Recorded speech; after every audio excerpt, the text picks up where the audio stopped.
那西晋武帝司马炎本以为自己坐拥天下，见惯了金山银山，哪成想去外甥王几家吃顿便饭，竟被一只蒸猪给上了一课。那肉质鲜嫩的能滴出水来，满口生香。司马炎这当皇帝的都听傻了，忙打听这猪是怎么养的。王几那嘴角微微一挑，轻描淡写的吐出4个字，差点没把皇上惊得从龙椅上跌下来。您说这富贵到了头，究竟是人养猪还是人吃人？这职场里的高端局到底藏着多少咱普通人看不见的底色？既然这王府的大门已经敞开了，那金粉之气也扑了鼻，咱这书可就得往更深的那层皮肉里钻了。话说司马炎这位大老板在那冰蚕丝的垫子上挪了挪屁股，虽然心里头被王几那股子富可敌皇的劲儿顶了一下，可他到底是开国之君，什么大风大浪没见过？他这趟来心里头其实揣着一本账，咱们管这叫顶级猎人的下基层调研。您各位咂摸咂摸，大老板去核心干将家里吃饭，难道真就是为了那口嚼头？非也，他那是想看看这帮子功臣后代世家大族到底在他的治下把日子过成了什么样，手里到底攥着多少连朝廷都调不动的隐形资源。司马炎这会儿的眼神就像是那老鹰巡视领地，虽然嘴角带着笑，可那瞳孔里映射出的全是王府里的亭台楼阁。他在算这一砖一瓦背后到底是多少民脂民膏，算这王家在职场上的股权占比是不是已经到了让他这个大股东睡不着觉的地步。史料尽书，王几传里说王几少有异才，风姿英爽，可他在司马炎眼里首先是个变量，是个不确定因素。司马炎坐在那儿，端起那一盏据说比内廷还要剔透的白玉茶杯，轻轻吹了吹浮沫。这一个小动作其实就是职场博弈里的静观其变。他在等王几先开口，等这个聪明绝顶的外甥在富贵面前露了怯或是现了狂。您说这当老板的难不难？他明明坐拥天下，却得像个贼一样盯着自己的下属。司马炎的心里其实挺矛盾的，一方面他需要王家这种顶级门阀的支持来稳固他的公司业绩，另一方面他又怕这些合伙人权力太大，最后把公司给架空了。这种既要又要的纠结，就是西晋初年君臣关系的缩影。咱们再细瞧瞧司马炎的坐姿，他那身龙袍虽然华贵，但在王几这满屋子西域奇珍的映衬下，竟然显出几分制式服装的呆板来。司马炎这时候的心理状态，其实特别像那种白手起家的老一代创业者，去瞧那个含着金汤匙出生的职业经理人。他看着王几那份云淡风轻的优雅，心里头其实是在评估，这种人到底能不能为我所用，还是说他已经成了这豪门丛林里的一头野兽，只认利益不认君臣。这种调研那是直接戳到脊梁骨里的。司马炎不说话，只是用那双经历过魏晋更迭、见过血流成河的眼睛，一遍遍扫视着宴会厅里的细节。他瞧见那地毯是波斯进贡的毛毡，瞧见那伺候茶水的婢女个个儿都有沉鱼落雁之姿，他心里那本账越算越沉。这哪是吃饭啊，这分明是王几在向他这个大老板展示武力。在职场上，这种非正式调研最是凶险。司马炎现在的态度叫藏锋，他故意表现得像个和蔼的长辈，甚至还带着点羡慕的语气夸赞了2句。这就好比老板跟你说，小王啊，你这车不错，比我那台还顺滑。您要是真以为老板在夸你，那您这职场生涯也就到头了。老板这是在提醒你，你越界了，你的奢侈已经刺到了我的眼，你的资源已经超出了你的职级。可王几呢？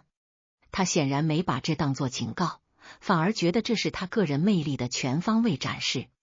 这也就是西晋名士的一种通病，管这叫名士风流，说白了就是一种极度的自恋和对权力边界的蔑视。司马炎看着王己那张意气风发的脸，心里头可能已经在冷笑了，你这小子真以为这天下是靠这些漂亮物件撑起来的？您各位咂摸咂摸，这餐前的每一个呼吸其实都是在过招。司马炎在看王己的现金流，王己在炫耀他的朋友圈，这种高层之间的信息差让这场饭局变得极其诡异。司马炎原本想通过这次下基层找回一点开国皇帝的掌控感，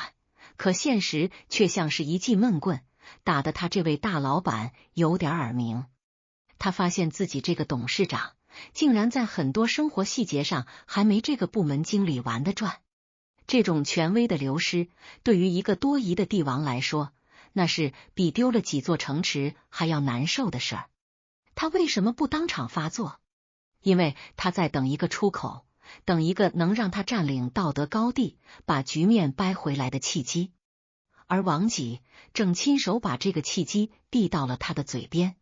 司马炎这时候的每一个眼神互动，其实都在试探王家对忠诚和敬畏的定义。他在职场博弈中追求的是一种平衡，也就是所谓的君若臣强则乱。可王己呈现给他的是一种完全失衡的狂欢。史书里说司马炎仁以经国，可这种仁慈之下藏着的是对权力的极端敏感。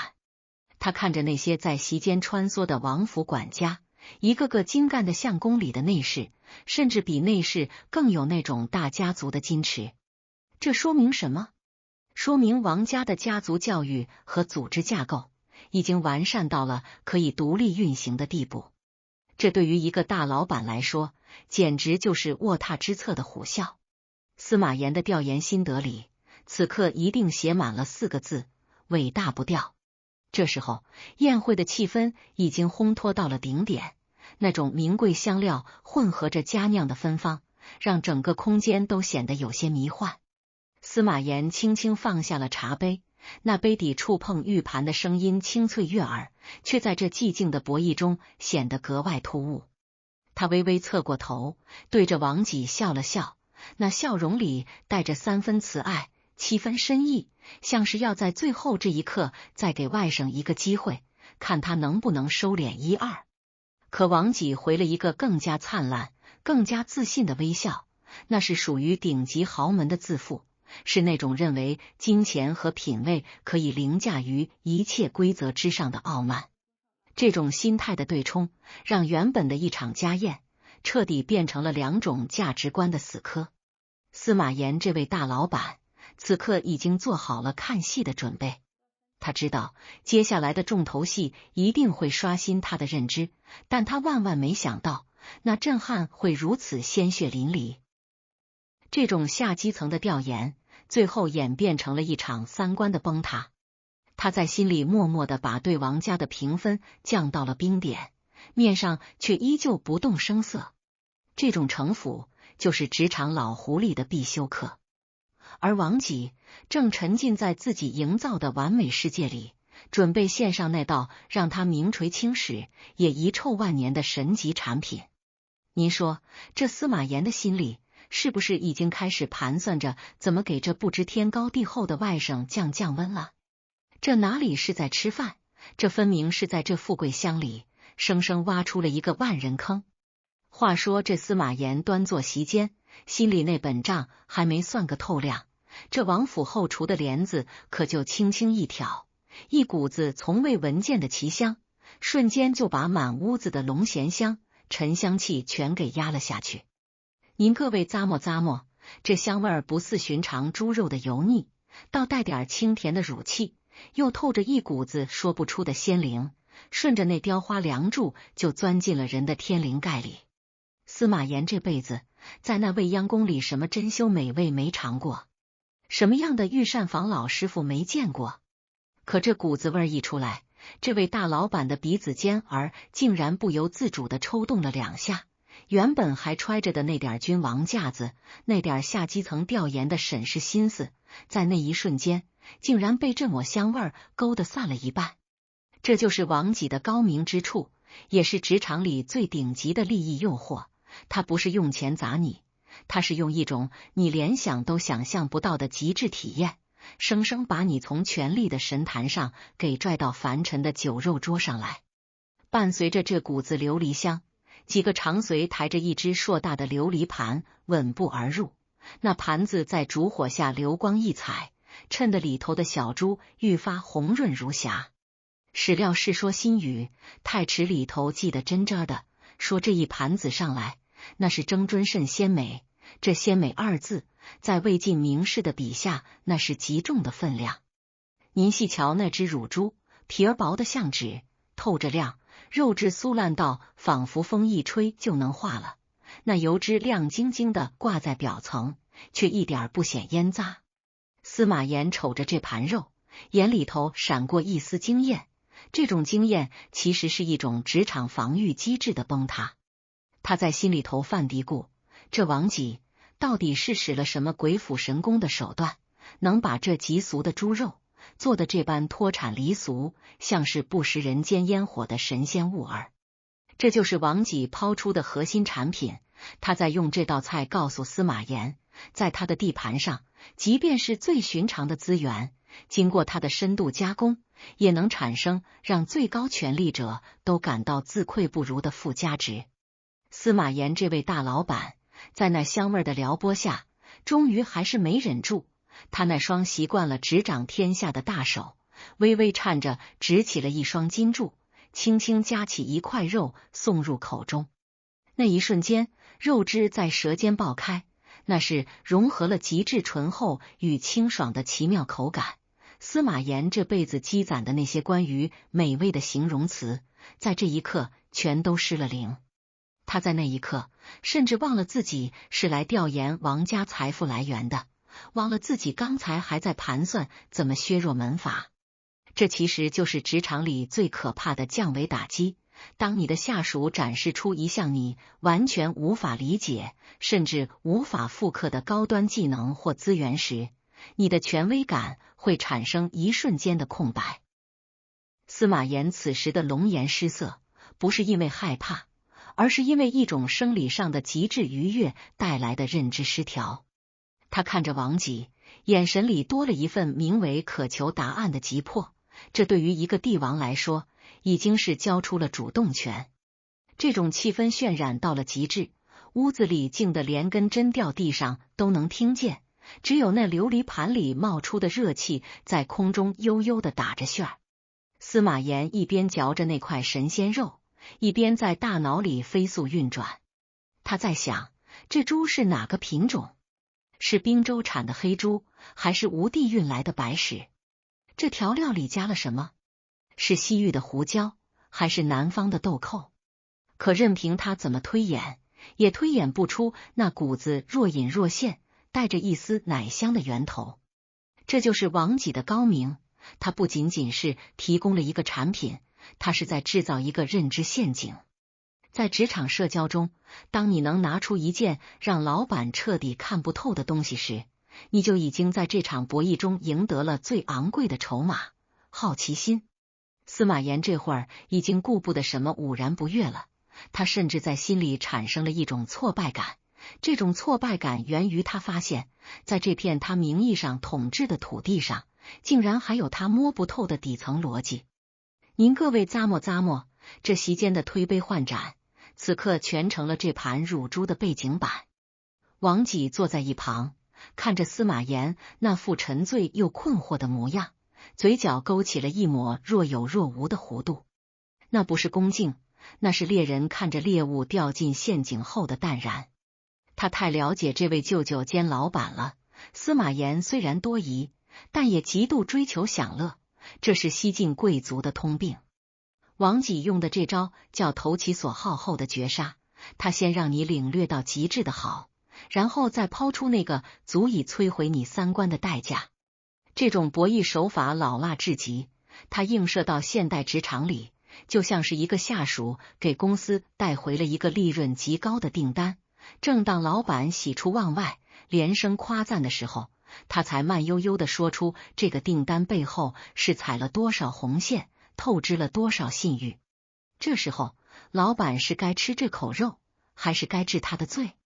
在那抹琉璃香的环绕下，司马炎终于放下了筷子，他拿着绢帕抹了抹嘴角，眼神中透出一股子认栽的颓唐，但也带着一丝不达目的不罢休的执念。他指着那琉璃盘，转过头对王己说了这顿饭最有分量的一句话：武帝绝其位意，因问之。这就是《世说新语》里头记的那一笔，简简单单几个字，却藏着一个帝国最高统治者向臣子认怂的潜台词。他想知道这个义字到底义在哪儿，他想知道这超越了皇权供给体系的鲜美，根到底扎在什么样的土里。司马炎这时候的心里其实已经产生了一种职业倦怠，他觉得自己每天处理那些繁琐的奏折，还没外甥养出一头猪来的有成就感。这种心态的转变，其实就是西晋王朝从根子上烂掉的信号。当最高层不再关注江山社稷的安危，转而痴迷于一勺一饭的奇巧，这个公司的愿景也就彻底模糊了。那琉璃盘里的残枝在烛光下泛着诱人的光，可如果您能凑近了瞧，在那油光背后，其实藏着无数人的呻吟和眼泪。但在那一刻的王府大厅里，只有香气，只有赞叹，只有一种名为极致奢靡的迷幻毒药。司马炎还在等着答案，他以为王己会告诉他某种秘传的腌制方法，或者某种深山老林里的奇特草药。他万万没想到，这个答案会像一记响亮的耳光，直接抽在他这个大晋朝仁政招牌的脸上。这种悬念的堆砌，其实就是王己在给司马炎做心理脱敏。他要先让司马炎爱上这口肉，爱到骨子里去，然后再告诉他这肉是怎么来的。这就好比职场里的某些高利润项目，背后可能是剥削了无数人的血汗，但当那亮闪闪的报表摆在老板面前时，那股子琉璃香足以掩盖所有的血腥气。司马炎这位大老板，此刻还没意识到自己已经站在了道德悬崖的边缘。他还在回味那块肉的余香，还在感叹这外甥的孝顺与能干。他那双看透了权谋的眼睛，此刻竟然被一盘猪肉给蒙住了。这就是人性中最脆弱的地方，也是职场博弈中最容易被利用的盲点。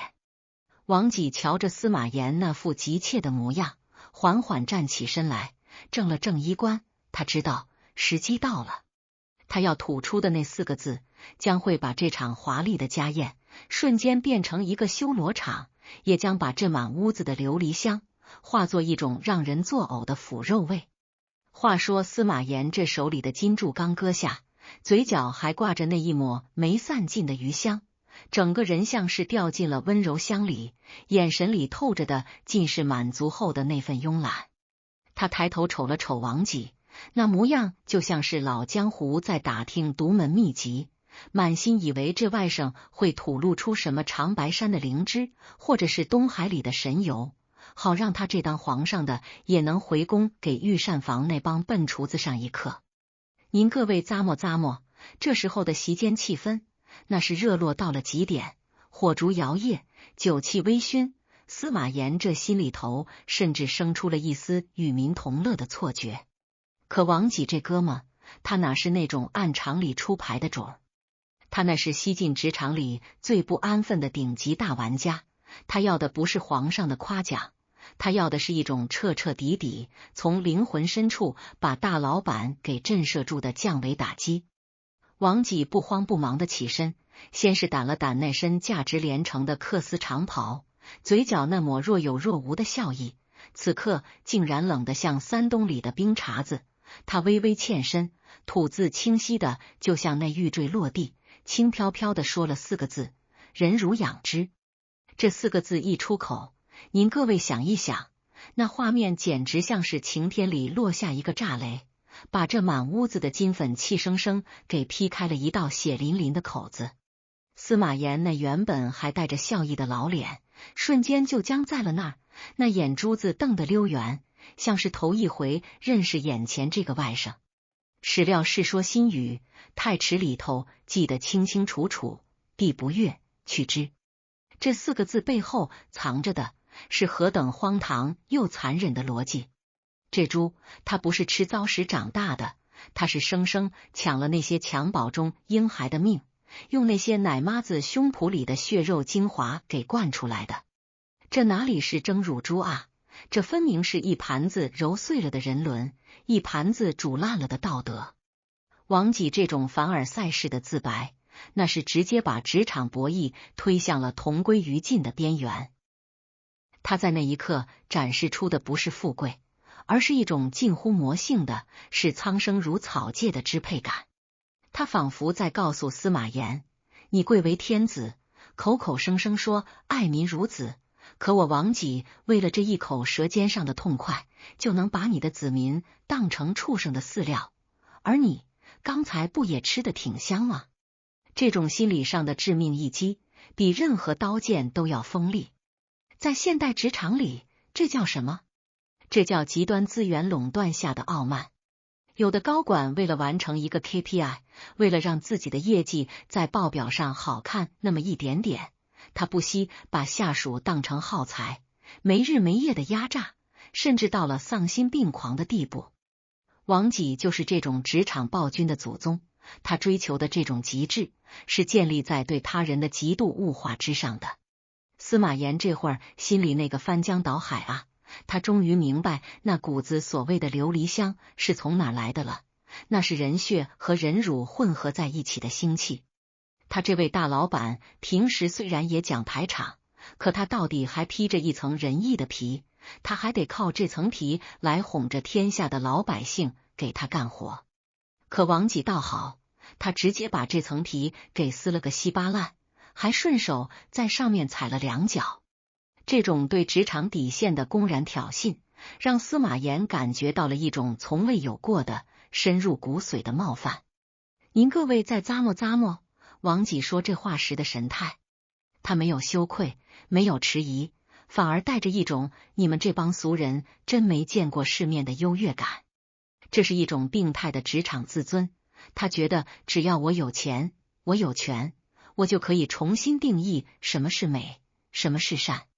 在他的价值观里，奶妈的乳汁和地里的猪食没什么区别，只要能达成那个鲜美的结果，过程中的罪恶都可以被华丽的琉璃盘给掩盖掉。司马炎这时候看王己，不再是看一个才华横溢的外甥，而是看一个失控的怪物。大老板最怕的是什么？不是怕你花钱，是怕你失控，怕你那股子无法无天的劲儿，最后会把整个公司的招牌给砸了。王己这一招致命一击，确实让他自己在这一刻成了权力的中心，但也让他彻底失去了在大老板心里的最后一点信用。这种凡尔赛的杀伤力在于，他让参与者产生了一种连带的罪恶感。司马炎看着自己面前那盘还没吃完的猪肉，再想想刚才那满口的鲜灵，他可能会觉得嗓子眼一阵阵发咸，想吐却又吐不出来。这种被动成为帮凶的感觉，是王己给司马炎上的最生动也最残酷的一刻。他在告诉皇上，你的天下之所以富庶，是因为有无数人在替你这种人粉身碎骨，只不过我把这事儿给做绝了，做透了，做到了你面前。这种职场上的摊牌往往是毁灭性的。司马炎那种兀然不悦，不仅仅是因为厌恶王己的残忍，更是因为他发现自己作为规则制定者，竟然被王己这个规则破坏者给玩弄了。在那4字惊雷之后，整个王府宴会厅的空气仿佛都凝固了。那些原本还在吹拉弹唱的乐伎，可能都察觉到了龙颜的大变，琴声变得断断续续，像是被剪断了的哀鸣。王己依旧在那儿坐着，眼神里透着一种近乎疯狂的清醒，他可能在享受这种让皇帝都哑口无言的快感。这是一种极致的虚无主义，在西晋那个风雨飘摇的前夜，高层精英们已经失去了对生命的敬畏，只剩下了对官能刺激的病态追求。王己的这一击不仅仅打在了司马炎的脸上，更是打在了大晋朝的脊梁骨上。他让所有人看到，当财富和权力结合到一种畸形的程度时，人类可以堕落到什么地步。这时候的司马炎，他脑子里可能闪过了无数个念头。他想治王己的罪，可又觉得没有律法规定不能用人辱喂猪。他想大发雷霆，可又觉得那样会显得自己太没度量。这种职场上的尴尬与无力，让这位开国皇帝第一次感觉到自己这把龙椅其实坐得并不稳当。王己这种人就像是公司里的毒瘤，他虽然能带给你感官上的极致享受，但他散发出的毒素会慢慢腐蚀掉整个企业的根基。司马炎缓缓地站起身，那一刻，他龙袍上的金龙仿佛都失去了光泽，变得灰扑扑的。他甚至没有等王己解释，也没有再说一句场面话，只是冷冷地瞥了那琉璃盘一眼，那一瞥里头藏着太多的失望与惊恐。您说，这世间最狠的报复是什么？不是杀了你，而是让你发现你最爱吃的东西其实是沾满了同类的血泪。王己用这4个字把司马炎这顿饭变成了一场终生难忘的噩梦。这种博弈没有赢家，只有2个在权力深渊里越滑越深的灵魂。王己的那抹笑最后凝固在了那满屋子的残羹冷炙里，显得那么荒唐又那么可悲。而这仅仅是这场人性屠宰场的开始，因为在那盘猪肉背后的阴影里，还有更多卑微的生命正在无声的哭泣。话说司马炎在那儿僵坐着，那4个字人如养之，像是一串带钩子的铁链，生生锁住了这位大老板的喉咙，让他连咽口唾沫都觉得腥气扑鼻。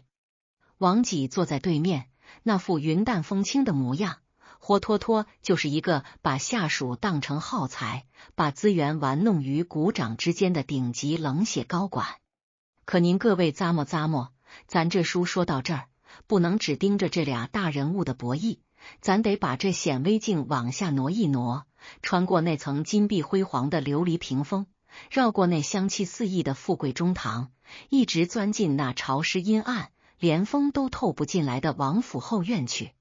在那儿藏着这盘神仙肉真正的造物主，也就是那群被史书轻描淡写抹去，被王己物化成了活体饲料的奶妈子们。这一段咱得聊聊什么叫真正的职场压榨，什么叫连骨头渣子都要被敲骨吸髓的人力成本。在晋书和世说新语的字里行间，这些女人甚至连个姓氏都没有，她们存在的唯一意义就是源源不断地产生那口鲜美的乳汁，去浇灌那群原本该吃麸皮烂菜的小猪崽子。您细瞧瞧，在那阴沉沉的偏房里坐着的不是什么如花似玉的侍女，而是一个个眼窝深陷、脸色蜡黄的产妇。她们刚生完孩子，本该是怀里搂着心头肉，在那儿坐月子调理身体的时候，可王家的一指令下，或者是几个如狼似虎的家丁往门口一站，他们就成了这豪门盛宴里最卑微的一环。他们怀里的孩子可能正因为饥饿而哇哇乱叫，可那最珍贵的口粮却得一滴不剩的挤进那冰冷的玉碗里，再由小厮端着去喂给那些在金笼子里哼唧的畜生。这种画面，您各位闭上眼想一想，是不是比那滴血验亲还要让人心惊肉跳？这就是王己这种职场精英眼里的世界，人不是人，是生产资料。在现代职场里，咱们常听见那些大厂老板说降本增效，说要把员工的潜能挖掘到极致。您瞧瞧，王己那可是这门学识的祖宗。他发现猪肉要鲜，就得用最高级的人体精华去灌溉，于是他毫不犹豫地把母爱这种世间最圣洁的东西直接明码标价，变成了他的商业闭环。这些奶妈子在他的账本上估计跟那几捆干草、几桶井水没什么区别。他看他们的眼神，不是看同类，而是看一台台不停运转的机器。这种物化到了骨子里的冷酷，才是西晋豪门最深沉的底色。那些妇人的尊严，在那一刻随着乳汁的流出，彻底消失在了这王府的尘埃里。他们不敢哭，更不敢闹，因为在这片土地上，王己的规矩就是天，王家的富贵就是理。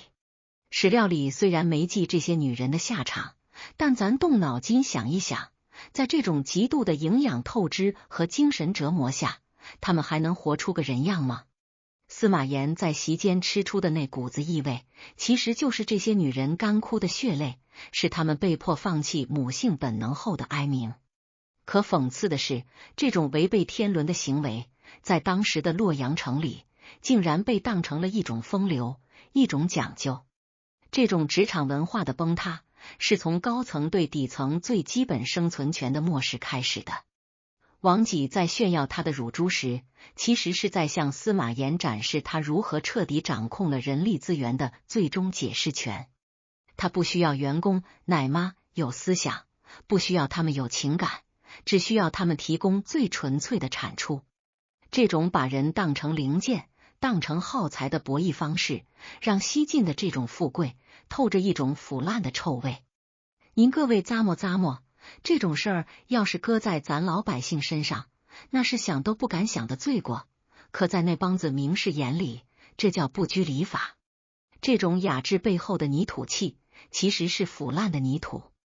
王己在堂前谈笑风生，他在用这种极端的剥削来确立自己的职场地位，告诉所有人，我王己不仅有钱，我还能让这世间公认的真理母乳养子为我的胃口让路。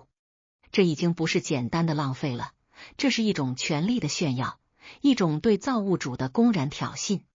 那些在后院默默擦干眼泪继续挤奶的妇人们，他们的沉默其实是对那个时代最响亮的控诉。在那金粉堆里，尊严是这世上最廉价也最不需要的东西。这种极端的资源压榨，最后导致的是什么？是整个社会道德契约的熔断。当一个职场或社会开始默认这种人吃人的逻辑时，那个所谓的盛世其实已经成了空中楼阁。司马炎虽然感到了不悦，但他并没有下令取缔这种行为，因为他自己也是这个剥削体系里最大的受益者。他只是觉得这事儿做得太直白，让他这个当大老板的有点下不来台。这种君臣之间的默契，实际上是对基层苦难的一种集体无视。王己的乳猪局就像是一面照妖镜，照出了高层的狂欢，也照出了底层的深渊。在那一刻，王府里的欢声笑语，在那些奶妈听来，怕是跟勾魂使者的催命符没什么两样。咱们再深挖一层，这种物化不仅仅体现在肉体上，更体现在对人性的阉割上。这些奶妈在王家待久了，可能慢慢的也麻木了，甚至会为了能多得2块赏钱，而更努力的去喂那些猪。这种对受害者的心理异化，才是最让人不寒而栗的地方。王己通过这种方式，把原本充满温情的母乳，变成了一种冷冰冰的商品，同时也把这些女性变成了可以被随意置换的工具。这种职场逻辑，在今天的某些极端竞争环境下，依然能看到影子。当一个人被剥离了所有的社会属性，只剩下一项技能或一种产出被老板看重时，他离那投人乳喂猪的小猪，其实也就一步之遥了。在那金色的黄昏下，王府的炊烟依旧袅袅升起，那股子让龙颜失色的香味还在空气中游荡。可如果您能穿透那香气，您会看到，在那盘猪肉的背后，是无数个破碎的家庭，是无数双绝望的眼睛。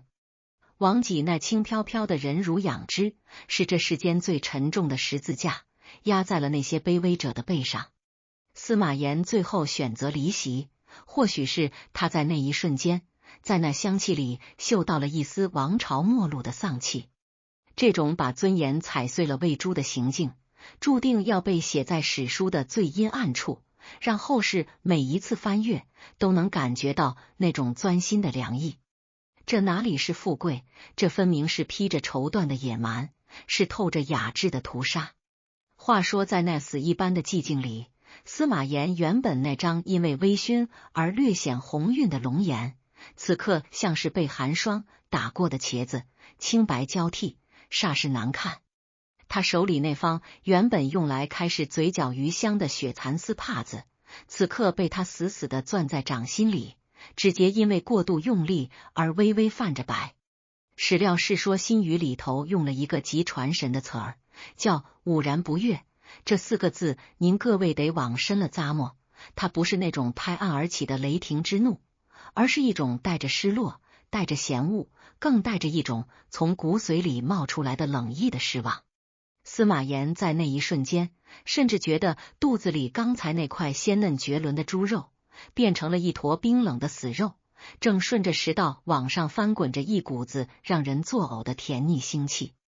他缓缓地站起身来，动作僵硬的像是一尊失了魂的木雕。那身绣着9条金龙的明黄袍服，在王府昏暗的烛火下，竟然显出了一种英雄迟暮般的灰败感。这种离席，在现代职场里，那就是大老板在年会上听到了最让他心惊肉跳的潜规则，发现这个公司的核心利润竟然是靠着某种足以毁掉企业根基的丧天良手段换来的。他不敢留，不敢听，更不敢再多看一眼那个自以为立了大功的下属。您各位试想一下，司马炎当时的心理博弈是何等的复杂。他作为大老板来这一趟，本是为了确认这个王家，这个西晋最大的事业部负责人是否对自己忠心耿耿，是否还在他的权力半径之内。可王吉给出的答案却是一记狠辣的闷棍。司马炎怕的不是王吉花钱，他怕的是王吉这种目无鱼子的疯狂。在司马炎看来，这江山社稷是一场极度脆弱的平衡游戏，他得哄着百姓干活，得宠着世家站队，所有的博弈都得蒙上一层仁义道德的遮羞布。可王吉倒好，他直接把这层遮羞布扯下来，当着皇上的面给这块布拉了一泡稀。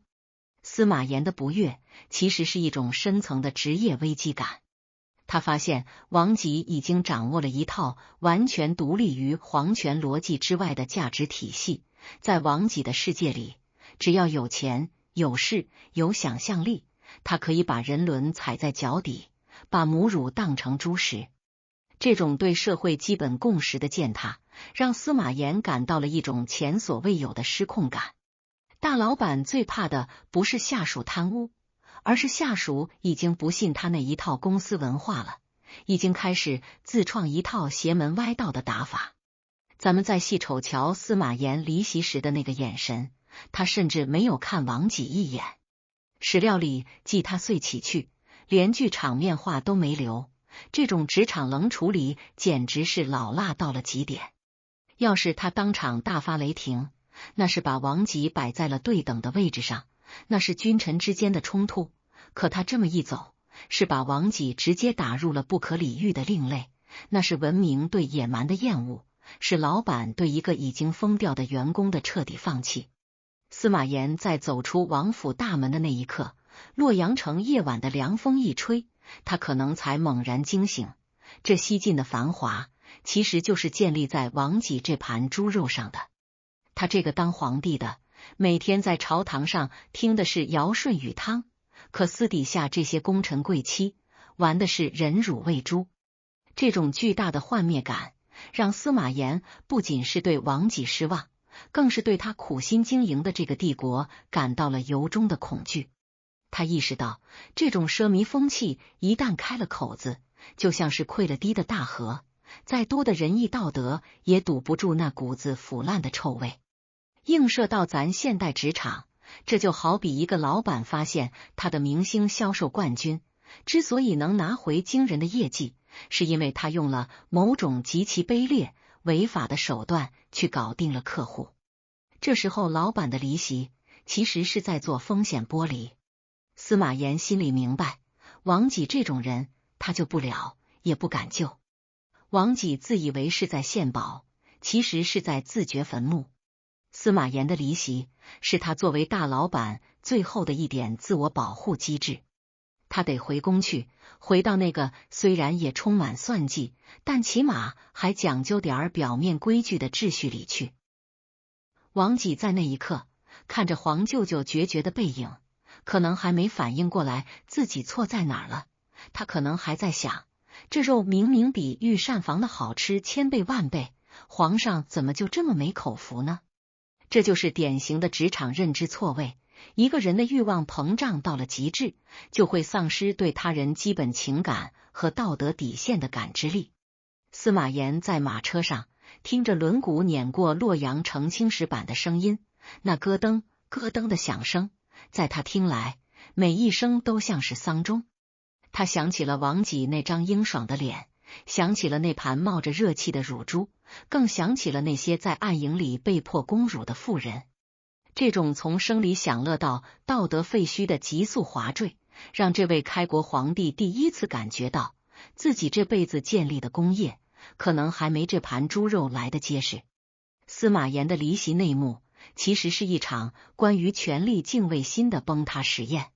他走的时候，脚底生风，仿佛身后有什么脏东西在追着他。那种惊恐，是一个文明人对兽性复苏的本能排斥。他知道，从今往后，他再也没法直视这个外甥，也没法直视这个被金粉涂抹的烂透了的朝廷了。您各位咂摸咂摸，这哪里是简单的不高兴？这是大老板在跟他的核心层做最后的切割。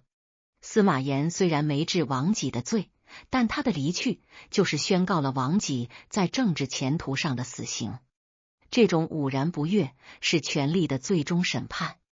王府里的烛火依旧通明，可那种能让人暖到心里的热乎劲儿，随着司马炎的离去，已经彻底凉了。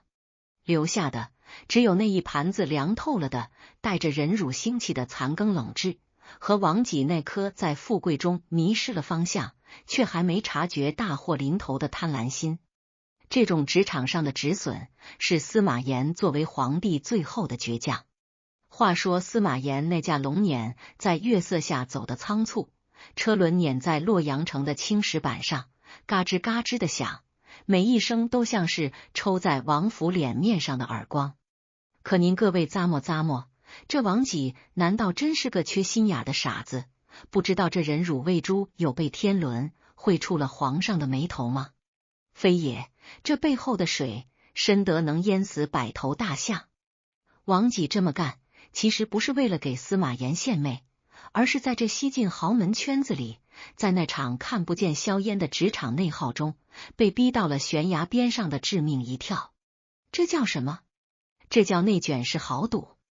在西晋那个畸形的职场生态位里，像王家、石家、裴家这种顶级大股东，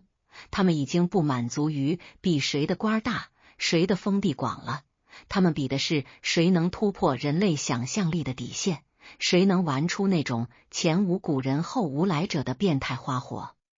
王己如果不弄出这盘人乳猪，他在明哥的圈子聚会上，可能就得被石崇、武库那帮狠人给比下去，被贴上一个生活粗鄙、资源匮乏的标签。这种为了维持顶级人设而不惜透支人性、践踏伦理的豪赌，才是西晋这锅浓汤里最毒的那颗耗子药。史料禁书里头总爱把这帮人凑一块说，什么石崇跟王凯比富，用糖水刷锅，用珊瑚树当盆景，这一桩桩一件件，瞧着是富贵，实则是整个高层管理者的集体癫狂。王己身处其中，他那一才不仅体现在射箭骑马上，更体现在这种生活艺术化的极致内卷中。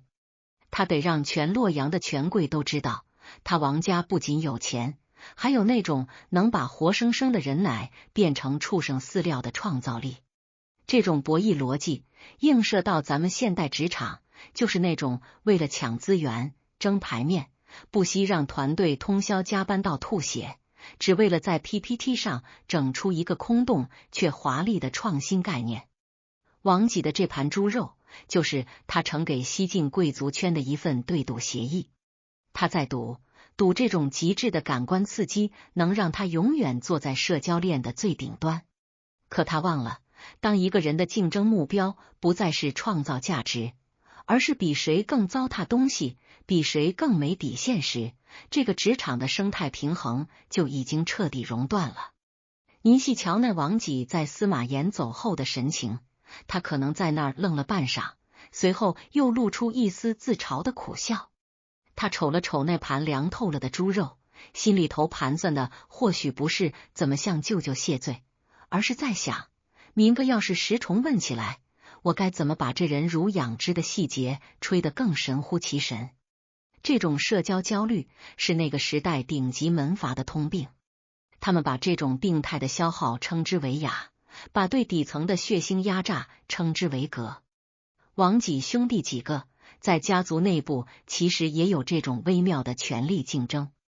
王家作为名门望族，每一个子弟都像是背负着 KPI 的业务经理，谁能玩出圈，谁就能在家族会议上多拿几分话语权。所以王几必须疯，他必须比别人更出格，才能维持住那摇摇欲坠的名士招牌。这种内卷，卷掉的是社会的良知，卷出来的是一个时代的怪胎。咱们再深挖一层这豪赌的心理。王几这种人其实活得很空虚，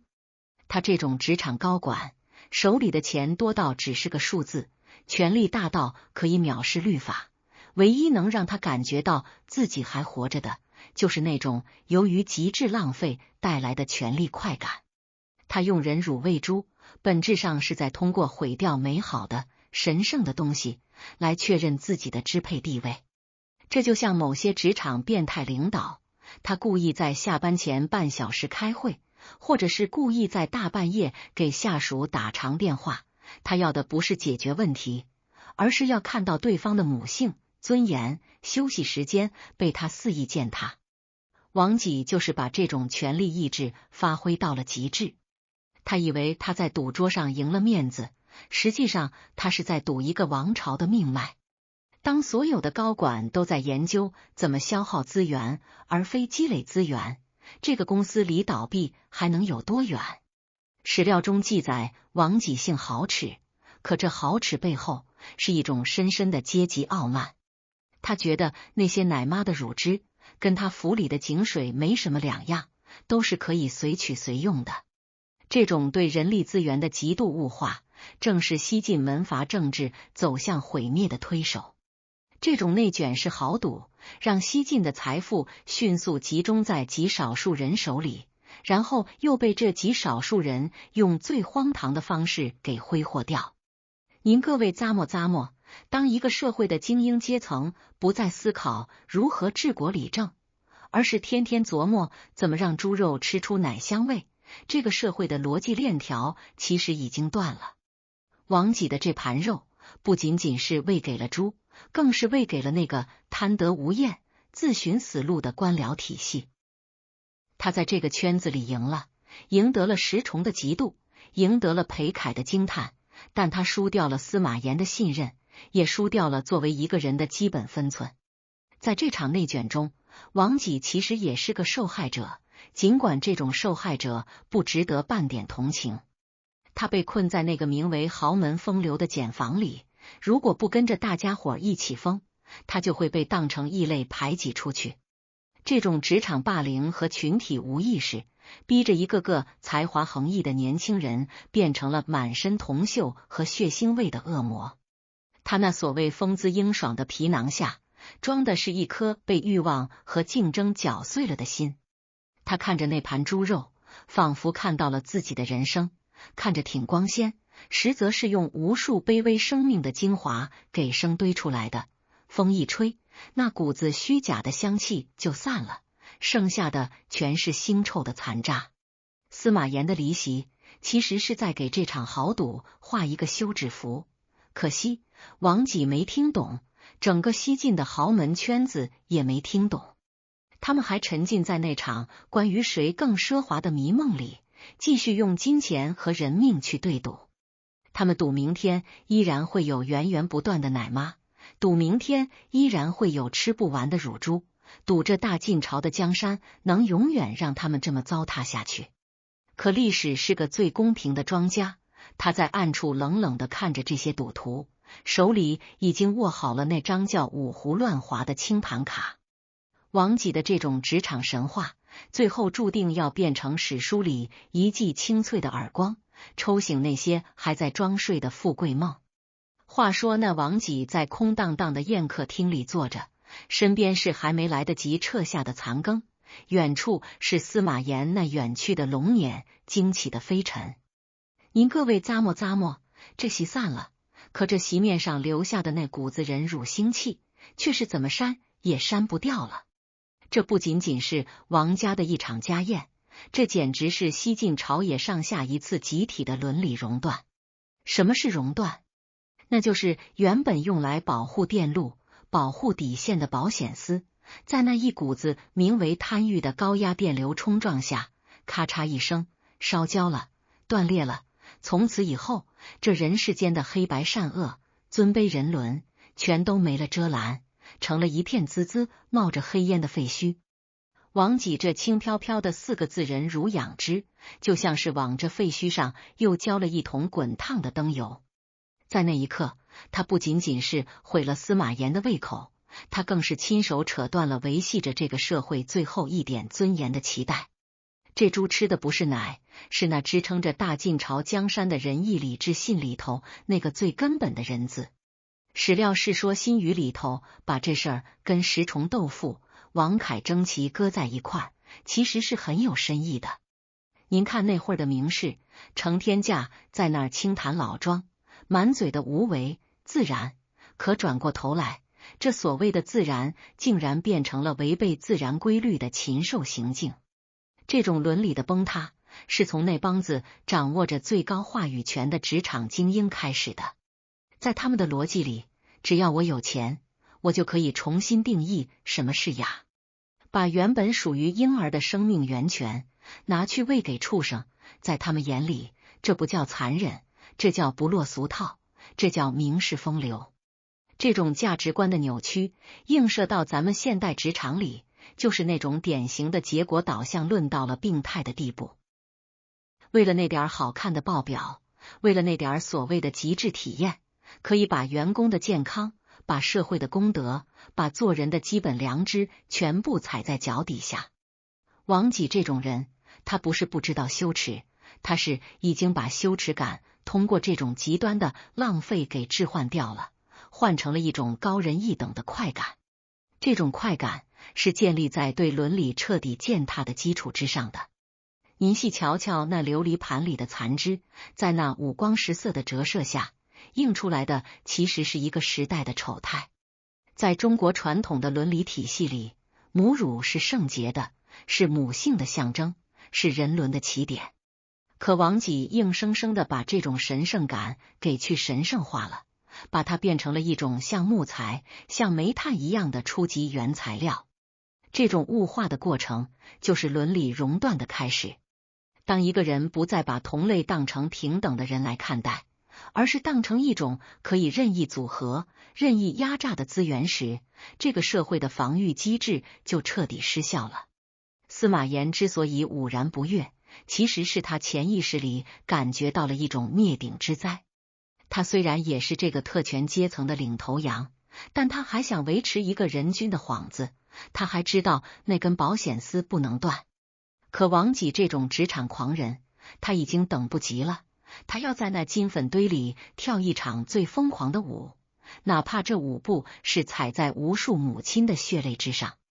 这种伦理熔断带来的后果是灾难性的，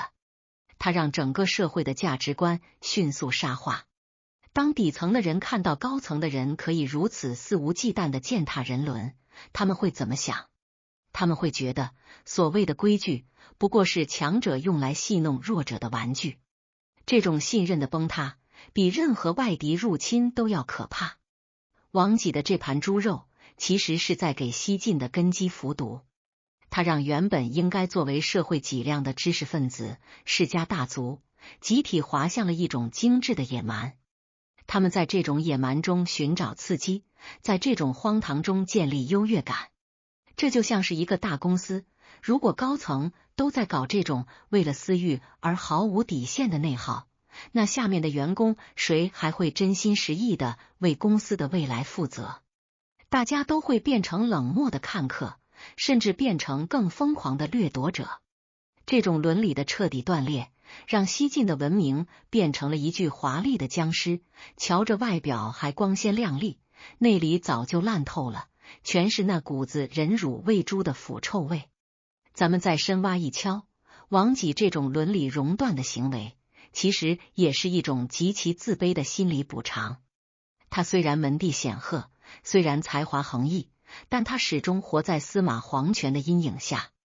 他想通过这种连皇上都不敢干的荒唐事，来证明自己的某种超越性。这种职场上的出位表演，最后往往都会演变成一种自我毁灭的悲剧。他以为他赢了，他以为他把伦理踩在脚下，他就成了神。可实际上，他只是把自己变成了一个没有根的恶鬼。史料中提到，王己晚年也是郁郁不得志，甚至因为这种奢靡暴利的名声，被后世诟病千年。这就是天道的报应，你既然选择熔断了那根保命的伦理线，那最后这失控的电流终究会烧到你自己的身上。在那盘肉背后的阴影里，其实藏着一个时代的绝望。当母爱可以被买卖，当忍辱可以被喂猪，这个世界上还有什么东西是值得敬畏的？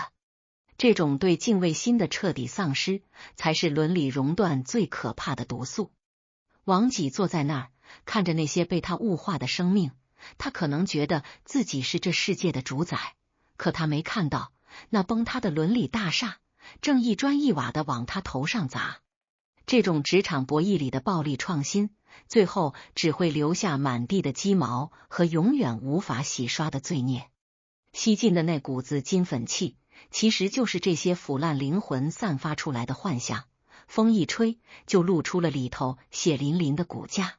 话说这司马炎那一甩袖子，走的是干脆利落，可他留下的那串沉重的脚步声，却像是给大晋朝的国运钉上了最后几颗销魂钉。您各位咂摸咂摸，这哪是一场没吃尽兴的家宴啊？这分明是西晋王朝这艘看似雄伟，实则底舱全是窟窿的大船，在最风平浪静的时候，突然来了一次底层的结构性崩塌。这崩塌不是从关外的胡人铁骑开始的，也不是从那荒年饿殍的哭声开始的，它是从王己这盘热气腾腾、带着奶香味的猪肉里，生生裂开了一个填不上的天坑。这叫什么？这叫高层权力的自我解构。在职场里，如果一个公司的核心管理层天天琢磨的不是怎么拓展业务，怎么笼络人心，而是比谁的报销单更离谱，谁的办公室装修的更反人类，那这个公司的根基其实已经烂透了。王己用这4个字，把西晋那种以丑为美、以奢为荣的职场风气，直接推到了一个万劫不复的深渊里。史料晋书里头总爱说西晋纲纪不立，这不立2字，您得透过王府那层金粉去瞧。司马炎作为大老板，他这一走，其实是他在权力场上的大溃败。他发现自己赖以治国的仁义旗号，在王己这种顶级2代面前，连张擦嘴的纸都不如。王己这种人，他是西晋官僚体系里的毒瘤细胞，他有才、有钱、有势，但他对这个国家没有任何敬畏心。他的这种忍辱喂猪，其实是一种极其危险的政治隐喻。在他眼里，天下的百姓、天下的资源，不过是他案板上的一块肉，想怎么剁就怎么剁，想怎么喂就怎么喂。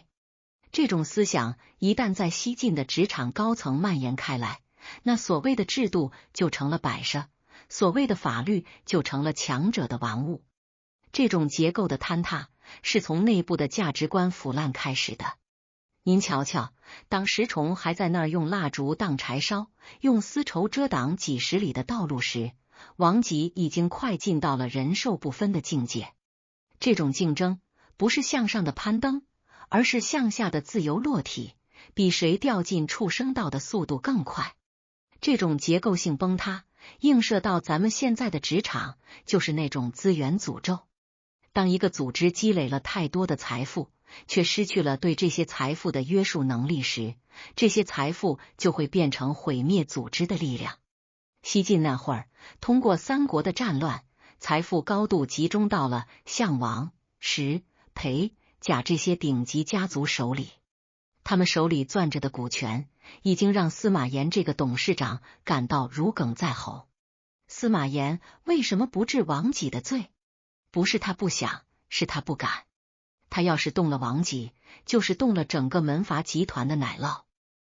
这种大而不能倒的绑架，让西晋的政治结构变得极其僵化且脆弱。王己在席间的那份傲慢，其实是对皇权的一种无声测试。我就这么干了，我就这么恶心你了，你又能拿我怎么样？这种权力的对撞，最后的结果就是共输。司马炎失去了权威，王己失去了底线，而整个大晋朝失去了未来。您各位再往细了咂摸，这顿饭吃完没多久，西晋就开始了那种让人看不懂的自杀式表演。先是八王之乱，那一群皇子皇孙为了那个位置，打得头破血流，把老百姓当成草芥一样割了又割。这跟王己喂猪有什么区别？不过是王己用奶喂猪，那些王爷用血喂欲望罢了。这种从上而下的残暴和荒淫，是有一种极其强烈的传染性的。当王己这种职场精英可以心安理得地享用人乳猪的时候，底下的校尉、县令就会变本加厉地去盘剥百姓。因为在这个职场文化里，人这个概念已经消失了，只剩下物。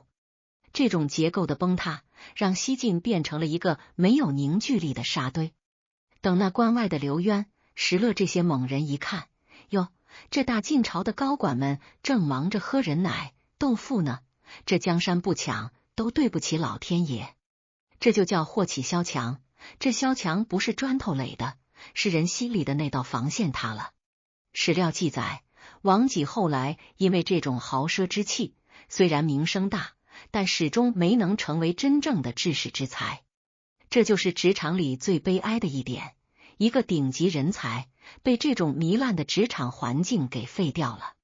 他把聪明才智全用在了这种歪门邪道上，成了那个时代的一个华丽的注脚。而司马炎呢，他在那次饭局之后也变得更加沉沦。他在后宫里弄了万余名美女，每天坐着洋车，杨亭在哪儿他就歇在哪儿。您看，大老板也开摆了，这就形成了一个可怕的恶性循环，高层在比烂，中层在捞钱，底层在等死。这种结构性崩塌是没有任何药方能救得回来的。那一盘子蒸乳猪的余香，最后变成了一个时代的腐肉味，预示着西晋那个短暂而混乱的春天还没等开花，就直接快进到了肃杀的严冬。在职场博弈中，我们最怕遇到这种结构性失效，就是当你发现你的竞争对手、你的合作伙伴，甚至你的老板都已经不再遵循基本的商业伦理和社会常识时，你再怎么努力，再怎么讲道理，都是徒劳的。王己的乳猪局就是西晋这个公司走向破产清算的前兆。它告诉我们，一个文明的毁灭往往不是因为财富的匮乏，而是因为财富的过剩和精神的极度匮乏。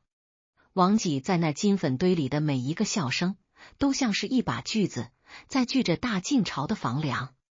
等那房梁断掉的那一刻，那些曾经坐在席间谈笑风生、吃着人乳猪的贵族们，没有一个能逃得出那场泼天的冰火。